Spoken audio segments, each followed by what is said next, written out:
It's My Right Stuff with your host, Grammy Award-winning record producer and inventor, Toby Wright.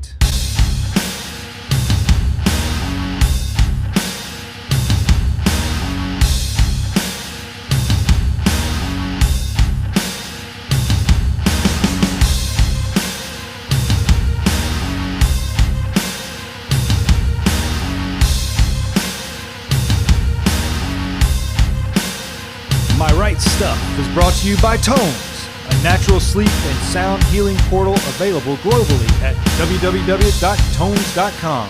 That's www.taumhoms.com. And I'm your announcer, Grinnin' Barrett. Here's Toby. Hey, and welcome back to My Right Stuff, which is a film, TV, sports, and adventure lifestyle podcast. And our guests come from all walks of life and not just the music sector.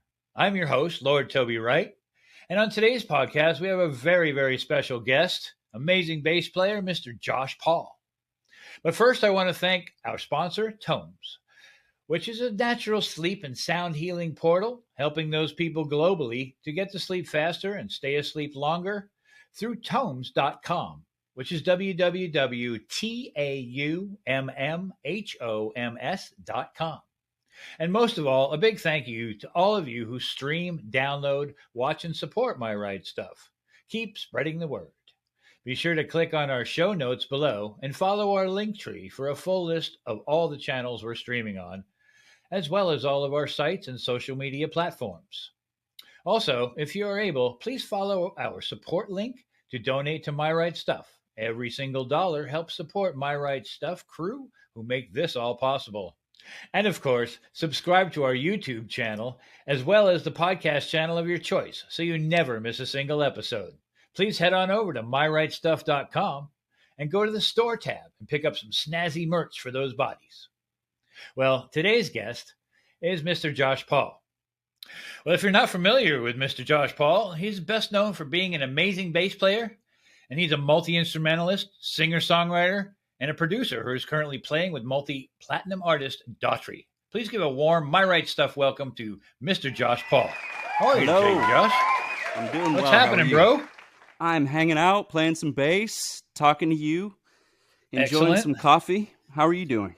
I'm doing fabulous today. It's gorgeous here, and it's just an amazing day. And I'm very, very happy to have you on my podcast. Thank you very much for your time and all your efforts and energy. I love it. Oh, man. Thank you so much for having me. I'm happy to be here. So I'd like to jump right in and, I'd like to start at the beginning. So, it's what I ask most of my guests is how did you get into music and at what age did you first start playing your first instrument? Okay. Well, I started pretty young. My family basically are all musicians. So okay. My grandfather played every instrument there is almost. I mean, from clarinet to stringed instruments like cello and upright bass, guitars, to trumpet, trombone, piano. He was a songwriter. He had his own record label for a little bit. And he was also an electrical engineer and an engineer who was on the team who designed one of the very first computers. Really? So I'm pretty sure he was an overachiever, but one of the awesome things that he always had lying around the house were instruments everywhere. Okay. So he encouraged me and all of us kids, really. I'm one of 7. Wow. Okay. And there's a whole lot of grandkids as well and great grandkids. But he said, as long as you respect the instruments, you can play whatever you want, anytime you want. Doesn't matter time of day. Wow. Okay. So that really, I took that to heart and just went for it. Both of my parents are musicians, or were. Okay. Rest in peace. Songwriters and singers and pianists. Okay. And I started about, I guess, 4 or 5 years old playing drums. Oh, nice. Yeah. So drums was your first instrument then? Yes. Gotcha. I like to bang on things. I still like to bang on things. And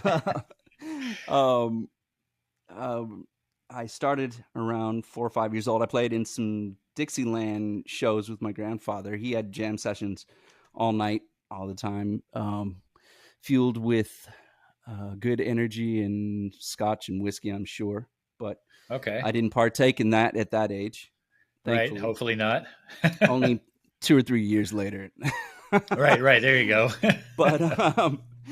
but yeah, from there, I just sort of figured out that that's exactly what I wanted to do. It was always in my heart. I would go to school and ask these kids. I can remember vividly in kindergarten asking these kids, "So what do you play?" And Right. they're Right. like, baseball. I seriously thought that everybody played an instrument. That's Oh, how wow. just surrounded by it all the time that I was. Right. So Right. that's where I started. Went on to play bass, I guess, probably when I was around 12 years old. I have a Okay. cousin who was a bass player, and he played for years and years and years and years. Still plays, a great bass player. And he showed me some stuff, and my grandfather showed me some stuff. We moved into an apartment, so I couldn't play drums anymore, Oh, unfortunately, okay. all the Right. time. The landlord and the neighbors don't particularly enjoy crash cymbals or snare drums or bass drums or any of that, as you Right. probably are aware. Oh, very, yes. But yeah, man, that's how I started. That's fabulous. And so your first instrument was drums, but like, who are some of your biggest musical influences? Well, my family, first and foremost. Okay, I get that. My grandfather exposed me to all sorts of music, from Right. jazz to country to rock and roll to funk. And then I ended up meeting Don Henley when I was a kid. Oh, wow. Um, and I was the little drummer boy in the Boys of Okay. Summer video. And Oh, wow. yeah, That's pretty so awesome. you know what? It was a really great experience. I didn't really grasp the magnitude of what the video would do or anything like that at that Right. age. How old are But you? I was 7. Wow. Cool. Yeah. So Very cool. um, he kind of took me under his wing a little bit and gave me some advice. And the biggest advice that he gave me was, you got to do something besides play drums. You got to write songs. So Good advice. Very good advice. yes, very good advice. So I took that to heart. Um, Musically, I mean, I'm kind of all over the map, man. From Jaco Pastorius to Bootsy Collins, as Right far as on. bass players, and the Chili Peppers, Mike Watt, Awesome. Sabbath. So Yeah. it really just goes deep. And that's great because, you feel, you can play pretty much anything at that point, right? Well, it definitely helps. So the more that you're exposed to, Yes. it just feels natural when you actually have to play it or have the opportunity to play it. Right, right. Well, good point. Very good point. Yeah. So when Trujillo joined Metallica, you got asked to join Suicidal Tendencies, right? So Yes. were you excited about that? Oh yeah, it was my first real gig. I had some high school bands and some things in junior high and stuff like that, but I was playing around LA. Had a little Okay. funk band, and when I got the call to go in an audition for that, I was like, "Oh my god, are you serious?" I think I was maybe 18 Oh, at the cool. time, so I went in and played. I had known Brooks Wackerman, the drummer, for a while, Right. on and off as kids. So Okay. he was in there, and he invited me down. I went in there, and I fortunately did all right, and here we are. Yeah, you did. So how But long? I will How long? say, to step into those shoes, after Robert Trujillo, who was another inspiration to what I do as well, was like a Right. dream come true. It really was. Right. I love Robert. He's an amazing bass player and a phenomenal human as well. Oh, Um, absolutely. and when he got asked to join Metallica, it was like, oh man, what an opportunity you have, And so I was kind of interested in who was going to take his place in Suicidal, and I'm very glad it was you because, Well, man, thank you. those are I big am shoes too. to fill. Yeah, I had such a great time, and it was a huge learning experience for me in so many Oh, I ways, bet. musically and just touring. I was cutting my teeth on tour with Suicidal Tendencies. Right, right. So how many recordings did you make with them? Let's see, probably about 10 records, but Okay, that's awesome. different mixed in mixes and matches of different things, songs on a few different records. And then like one of my favorite ones that we did was Freedom. And Okay. the idea behind that one was to go kind of back to the sort of aggressive punk rock type thing. Right. And we had a song, Psycho Vision, that was in the Tony Hawk game. And Oh yeah. me being young at the time, I was like, yes, this is amazing. But That's so good. we did a lot of recording between Suicidal and Infectious. We did a whole bunch of stuff that I don't know if it'll ever come out, but yeah, there's stuff in that vault for sure. That's awesome. I'd love to get my hands on some of that stuff because I love all that music. It's just Me too, man. some of my favorite. I do miss playing the heavy stuff and the up stuff a lot. So we'll get back to it. Yeah, you will. Yeah, you will. It's in the soul, right? Yes, sir. So tell me about some of the other artists you've played with, like Kelly Osbourne, Samantha Ronson, Everlast. Are there more? Yeah, I've been fortunate, man. I've been working pretty much nonstop. That's great. After Suicidal and Infectious, I played with Kelly, and I played with Everlast. I've done a bunch of sessions, and then the last 14 years with Daughtry. So right, 14 or 15 years. So yeah, so you joined Daughtry in what, 2006, right? Yeah. Right. So and you're still with him, obviously. Yes, just finished a record, and I think it comes out next month. Oh, that's great! I can't wait to hear that. That'll be great. And you also have. Go ahead. Oh, go ahead. There's a tour starting November with Seven Dust and Tremonti opening. Oh wow, that's going to be a heavy show. Yeah, it'll be great. I'm looking forward to that. Bring your A game because Seven Dust can play, as we know. Yes, yes. I have been fans and friends of them since the Suicidal days. So nice. Yeah, I produced the Home record. Right. And I was a fan before that, and then they just happened to come into my atmosphere, as it were, and just I love that record, and I love those boys. They're all amazing musicians, and they get out and kill it like every time they're relentless. I mean, yeah, it's pounding you in the chest the whole time. Yep. Yeah. So yeah, man, if I were a musician on stage with them, I'd be scared. That's all I gotta say. I think that I am more of an optimist, so I just believe that I love the music so much that I'm sort of just a fan, and I'm feeling the positivity and all of that. So right. On the other end of that, I don't worry about it too much. That's good. Yeah, I was.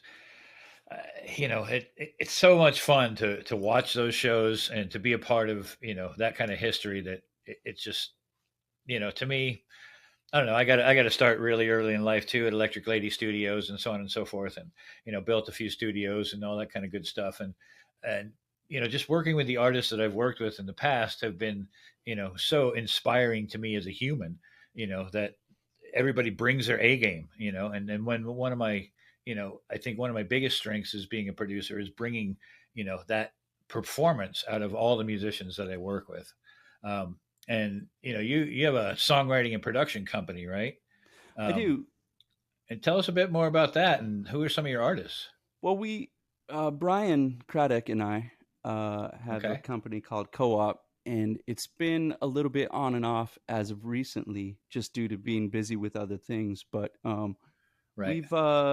We've written and produced a few things here and there. It's going to start picking back up, but between sessions with me and doing my own thing as well, it was kind of pushed off to the side a little bit. But we want to do some more stuff. Yeah. So do you have some artists that are signed to you? No, we haven't signed anybody. We've been just producing mostly sort of hand-picked people that we know and that we know we want to work with. Right. So we haven't signed anyone to. We've done a few different things, just that we wanted to do, which is awesome. Right, exactly. Yeah, My partner Brian, different Brian, and I have the same kind of thing going on with a company called F3 Entertainment, very cool. and we have a few artists that we just love, and we put our heart and soul in. We write some song with them, and boom, boom, boom, and hopefully something happens in the future with all of them. You just got to keep on pushing. Absolutely. Yeah, I think that is the key to creativity, is just continuing on, experimenting, and just doing what you love. I've found that trying to uh, reach this goal of making something sound like something else, or sitting down with some specific goal, I think it just really hinders my creativity. So Right. when I'm working, I like to just vibe out, and the best stuff comes out from that. I Absolutely. believe. So when you're producing an artist, what's what's your favorite thing about that? Is it bringing out the creativity, like I mentioned before, or is it seeing the end product and seeing the smile on everyone's faces, or is it something completely different? I, for me, it's the process. So Okay, the end thing, I kind of leave it. I Once gotcha. it's Okay, done, I just kind of leave it. But it is the initial meeting of someone, right. and seeing that spark in their Okay, eyes, and talking about what they love. Sometimes, it's not really defined, which is okay as well. But seeing right. that in the initial meeting is my favorite thing. And then the process of creating and watching things evolve. And sometimes it just is what it is. Sometimes it turns into something maybe completely different. But when it's finished, I kind of just leave it. Oh, that was cool. Right, right. On to the next, right? Yeah, yeah. Yeah, yeah. Because you Even with can't. my own stuff, even with my own stuff. Right, you have to Yeah, because yeah, they're like people have explained to me and I feel this way too that like the songs and bands to me and records that I produce are my little babies, right? And so songwriting to you and songwriting to me, they're our little babies. You know what I right. mean? And we're like we coddle them and then they grow up and they turn into a song and it actually there it is and it's like then you have to release it to the world like you do your children, right? And Absolutely. so it's pretty to me it's pretty crazy like that even exists but and you have that that emotional tie to stuff you know Absolutely. It's and but go ahead. Oh, go ahead. I was just agreeing uh, with you. yeah, I mean I was just going to say that when I release my kids to the universe that I bless them and then they're out of here, see ya, Yeah, and good luck in the world and I hope you influence a lot of people in the positive way I want you to you know absolutely. Absolutely. I think that if you become too attached to one particular thing, hmm then it it sort of feels like it has to become that every single time, and it just isn't. It's not the same every time. right, right. So, And yeah, I mean, a lot of producers have their sound, right, right? right. And so I try to do things differently every time I walk into the studio.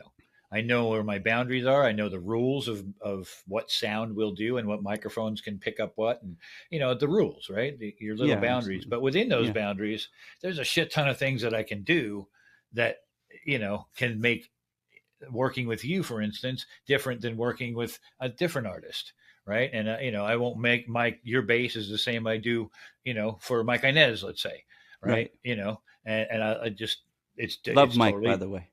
oh me too. He's one of the best for sure. Yeah, he's great. Um, and he but like taking that sound. That's going to fit into music differently than if we recorded a record together with say Suicidal. Right, It's different music and you have a different tonality to all of your playing as does he for what he's in, you know what I mean? right. And each and everybody has their own separate little thing and I like to keep it that way. I think that the individuality in music is really really important. And Yes, some of these guys that just plug and play, they turn out to me boring records. You know, it could be a cool song, but it sounds just like the 4 other records you just did. It's like barf. And I think, yeah, I agree with you. I guess it all depends on what your end game is on it, and some people are okay with that, and some people want that. Right. We want this Right. to sound like that right now, and that's okay. And as far as producing goes, I'm kind of still learning about all of the technical ends. You know, I'm more right now. I would say that my strengths are kind of vibe and grooves and putting interesting sounds together, and then Cool. I hopefully work with a great engineer.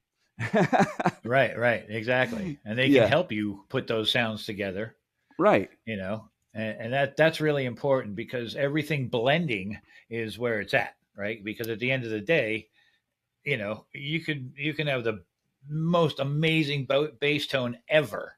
If it doesn't fit in the song, you got to change it. Yeah, it doesn't matter. That's cool bass tone, but it sucks for this. Yeah. Right, exactly. And so which I've heard many times.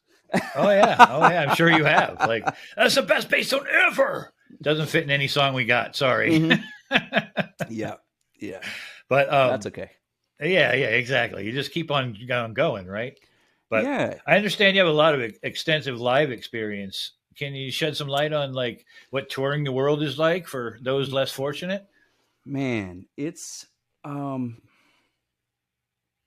most beautiful, exhausting, never-ending trip that you can take. And here I'll explain what I mean by that. So, okay, by beautiful, it's not everybody gets to do this. I'm getting to play music for people around the world and getting to see these places that I grew up with nothing. I grew up with no money. So I would have never been able to even leave my block, let alone leave the country. So okay, when I say beautiful, I mean that. When I say exhausting, I mean that you travel at odd hours. You don't get a lot of sleep, obviously. You end up in one spot, mostly either a bus or maybe a hotel, but mostly the gig all day, and you can't really leave too much. right. So you're stuck there. So it's kind of a hurry up and wait thing, which is a little bit exhausting. And then at about 6.5, 7 weeks of that day after day, it becomes like Groundhog Day. Right. A little bit. So that's what I mean by the 24/7 thing. But I wouldn't trade it for the world. I for the last 5 years especially, I've been taking advantage of every place that I go to and taking a moment to appreciate the sunrise and sunsets, and maybe taking a walk wherever I am, and smelling the flowers. Right, exactly. That's a beautiful thing. And so, traveling the world, what were some of your favorite venues, and what were some of your favorite countries? I love Red Rocks. Oh yeah, that's one of my favorite venues. God, yes. Yeah, the Ryman here in Nashville is very cool. We're actually playing there November 3rd with on that tour. Oh, awesome. Okay. Yeah. Wish I was still there. Yeah. Well, you'll have to come visit. That's right. That's right. I think we are doing LA though. Okay. I gotta take a look. But let's see. I love Japan. I love Thailand. I love the UK. New Zealand is one of my favorite spots as well. Yeah, you and me both. Yeah. I remember I was probably 20 the first time I went there, and I had seen pictures of black sand beaches, and I got to walk along one, and it was like heaven. It was awesome. Like magic, right? Yeah. It really was. So, but man, I mean, I'm so grateful to be able to do this for a living, and I've been doing it since I was about 18, 19. So, right. I cannot complain. Right. You and me both. Same kind of thing. In there at 18, 17 actually for me. And wow. I've been doing it strong ever since, and just keep on keeping on, And yeah. sometimes it's not the best day, but I try to make up for it tomorrow. That's all. And that's what we got to do. That's what we got to That's- do. Uh, talking about just gratitude. I've had a chance to sort of self-reflect this last year and a half or whatever it's been. Not being able to tour. Right. So you kind of look back and just realize, wow, okay, what do I do now, or oh, that was awesome, it's going to be awesome again. But now I've realized that I can kind of mold it into the middle of that, do some other things as well. No, I have to do because again, who knows what'll happen in the next year or 2 years or even tomorrow, because we had a whole tour booked and literally overnight a year was just canceled. Man. Yeah. So, but I got to hang out with my family. I have 3 boys at home. I have Sweet. an older son that's out of the house now with his own family. And Excellent. Their whole lives, I haven't been home more than a few months at a time ever. Okay. So we have grown so close together. It's been amazing. That's that warms my heart right there about the whole last 18 months or whatever, because so many people are in so much pain, and I don't want to get into any of that kind of stuff because it's not what this podcast is about. But right, touring musicians, I feel sorry. Not feel sorry for you, but it's more of I empathize. And we all have to find a way to reinvent ourselves. Like this podcast just came up because of all that stuff. Right. And I wanted to reach out to people and, talk to people and so on and so forth. And, just find out where everybody's at and, give everybody a lift up, if you will. You know what I mean? Because that's what awesome, I'm all man. About. And, that's so great. I just blessings to everybody out there who, is a touring musician and or crew and, keep kicking ass. Thank you very much. That's all I can say, I appreciate you, man. It's everybody. Everyone is affected by certain things differently, but still there is an effect for everybody. So that's right. You learn as long as you keep learning and growing. It's all good. That exactly correct. So I'm looking around, I'm looking behind you, and I see that you have a few basses hanging out and a little amp there. And, my room is being put together as we speak, but I do have a few. Nice. So, like I said, I think I have a few endorsements. What's your favorite bass and why? Or your favorite amp and why? Well, my favorite amps are Gailey and Kruger, and this is an 810. Okay.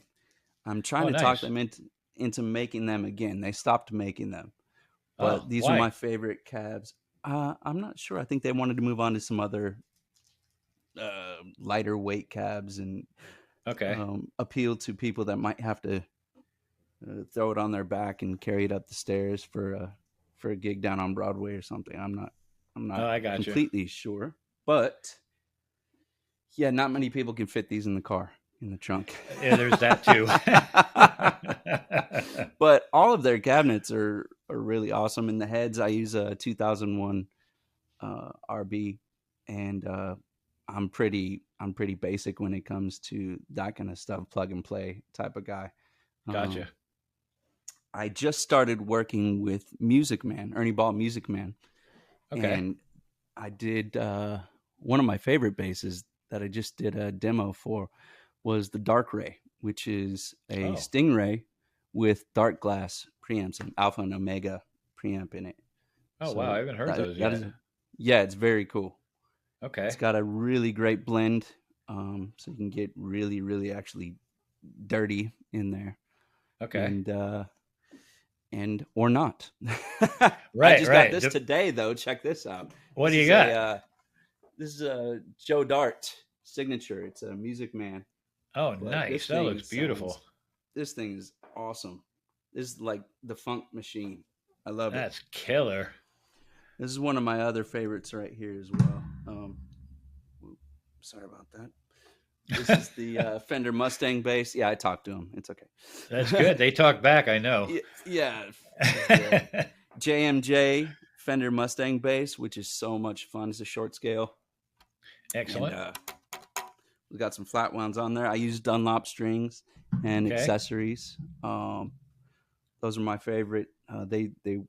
They work for everything that I do, and they're very, very cool people.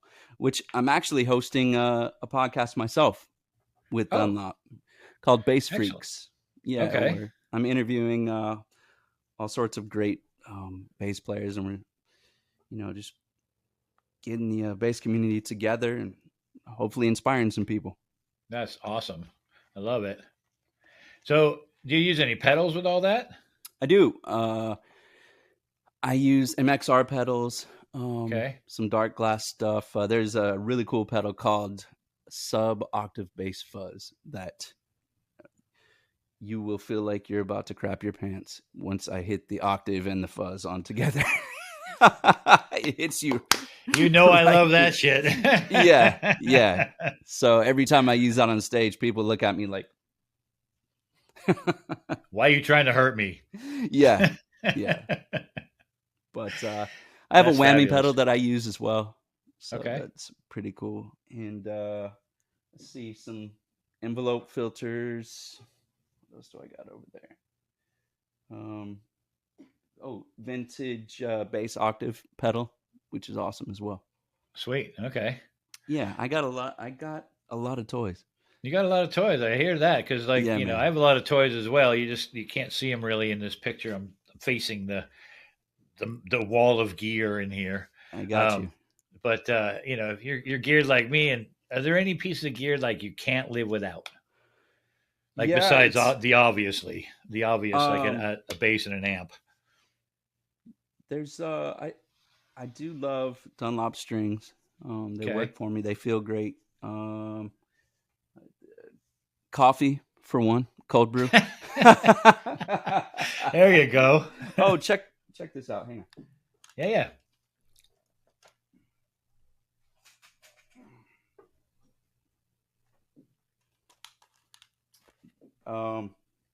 This is a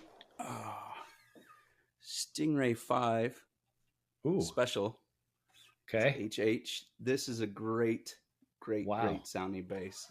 And when I hit the low stuff on this thing, that face comes out for many people as well. Oh yeah. Oh, I can imagine. So, man, I've just been What kind of pickups are in that one? they're the Stingray humbuckers.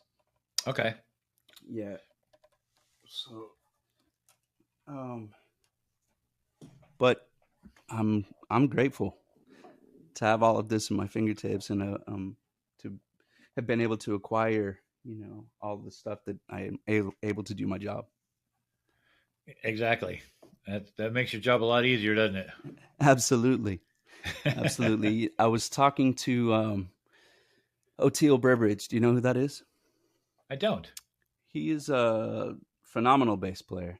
Okay. And he plays for let's see, Allman Brothers, the Dad and Company.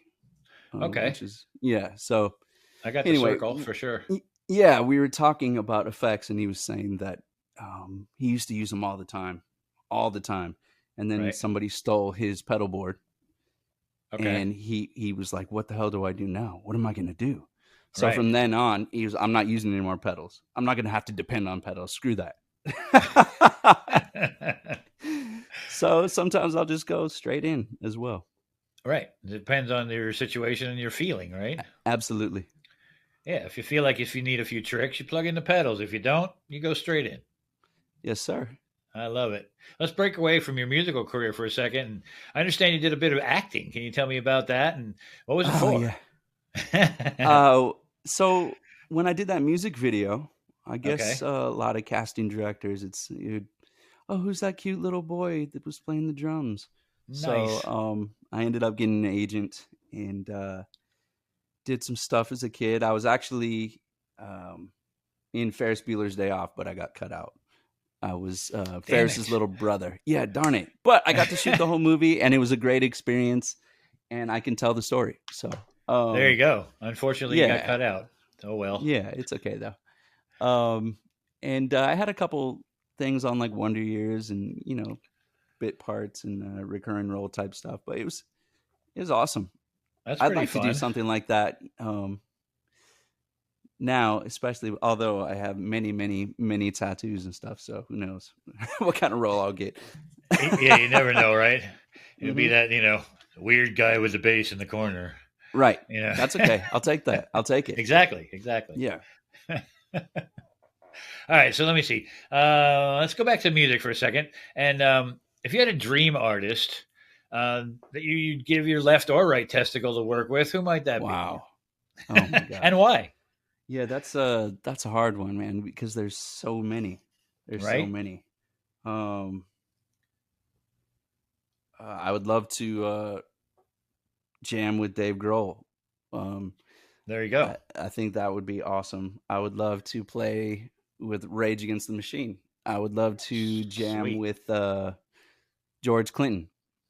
Oh yeah. I would love to work with Andre 3000 from Outkast Absolutely. and Pharrell. Yep. So those are all artists that I think are pretty prolific and unique in what they do. Oh, I Tyler agree. the Creator as well. I'd love to work with him too. Oh, that's sweet. I love his Yeah, stuff. yeah, It's very innovative and fresh sounding to me. absolutely. You Yeah, know, that those are some good ones. That's good. I'm glad I asked that question. right on. Let's How about see. you? How about you? How about me? Well, it's oh my god. Like you said, there's so many, um, Yeah, and I just for me, it's all about the the level of creativity, right? And I just love all creative personnel, whether they're a guitar tech helping out, and hey man, can we can tune this like this, and we could do this, and would you be into hearing that? Like, oh hell yeah, I would. It's coming from your brain, and you're being creative. Let's check it out.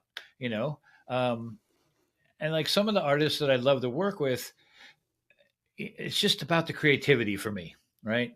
And so I just love to be experimental and create, and especially with songwriting and sounds, especially, right? Um, like when I did "Follow the Leader" with Korn, it took us a long time to make that record, and one of the reasons was because I was allowed to experiment with the tonalities and the sounds, and so when we went, to do what was it, Better Life, no, not Better Life. That's Three Doors Down.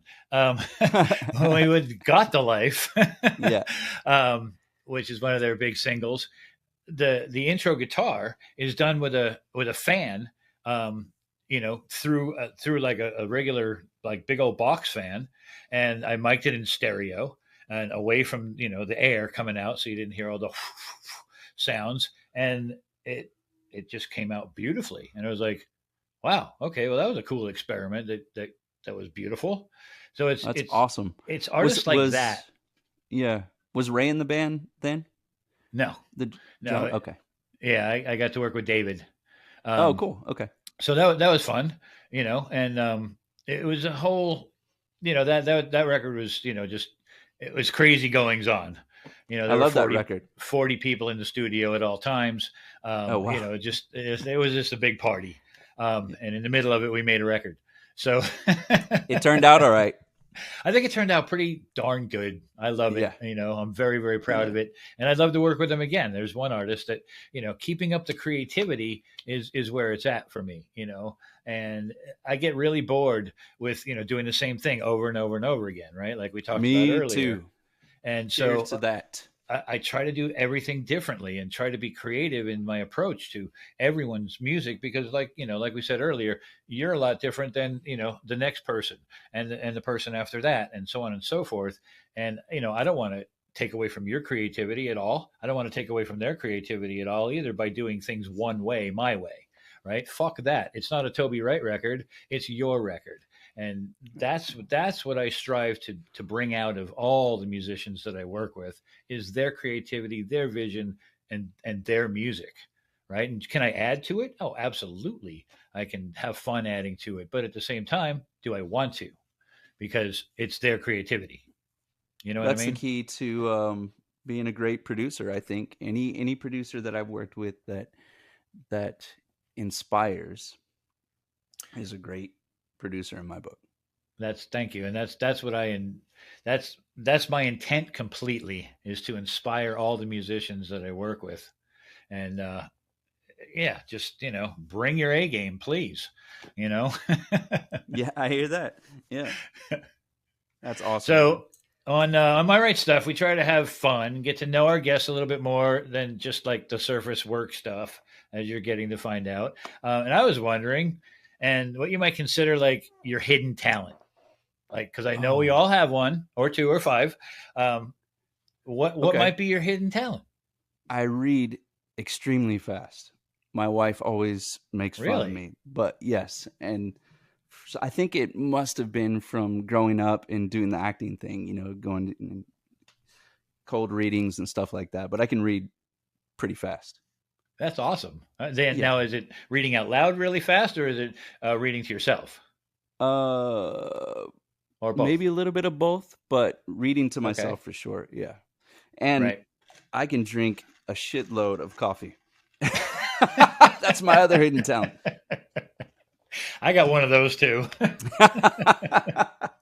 Just too many trips to the bathroom after a while. It's like I got to stop Totally, with the totally. coffee. Especially as I get older. Oh my gosh. Well, that's another show, I guess.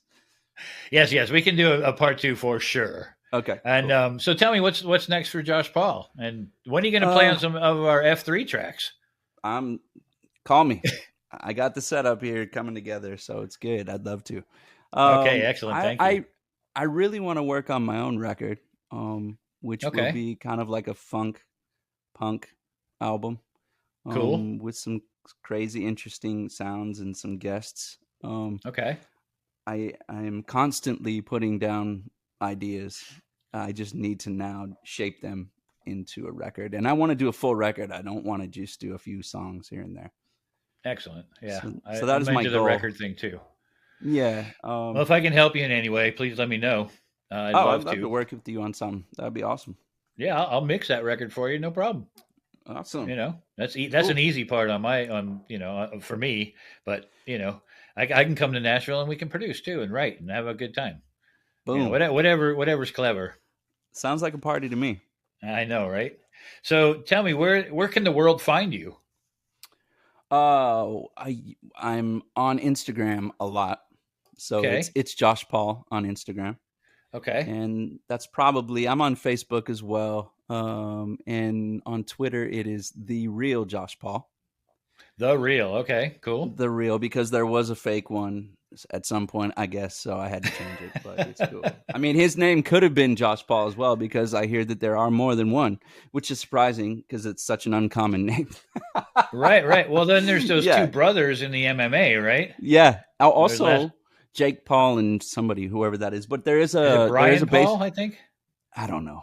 I don't Yeah, I know. don't either. There's a baseball player by the name of Josh Paul. Oh, okay. I think he was on the White Sox and maybe the Dodgers or something. Yeah. Yeah, I have a Anyway. Toby Wright. He's a football player, and Nice. a big black dude. And he called me up one day and says, "Hey, is this Toby Wright?" I'm like, "Yeah." He goes, "This is Toby Wright." I'm like, "Oh, well, hey, nice to meet you, Toby Wright." He said, You "Can just I want to have say hi? my .com back?" Oh, wow. So he owns TobyWright.com, and I have to have Okay. TobyWrightMusic.com. Ah, got it. Well, you guys worked it out. Okay.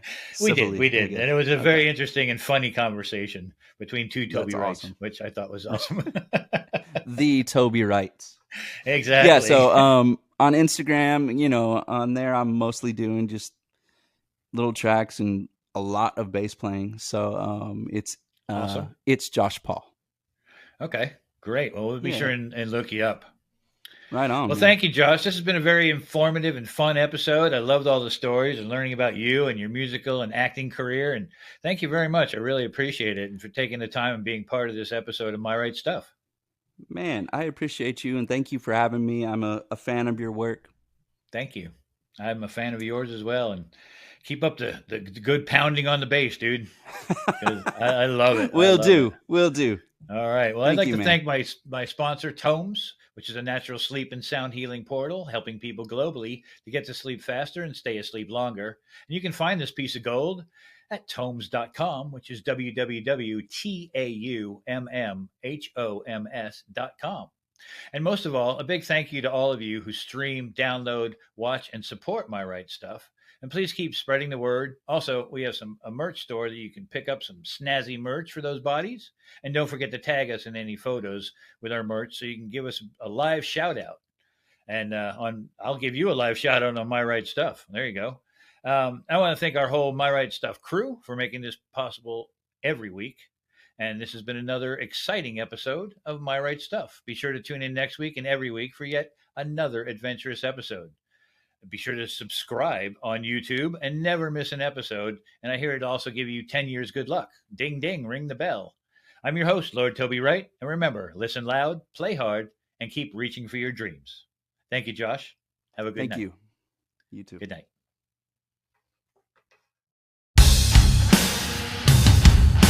Thank you for watching My Right Stuff. This episode was brought to you by Tones, a natural sleep and sound healing portal available globally at www.tones.com. That's www.toumhoms.com.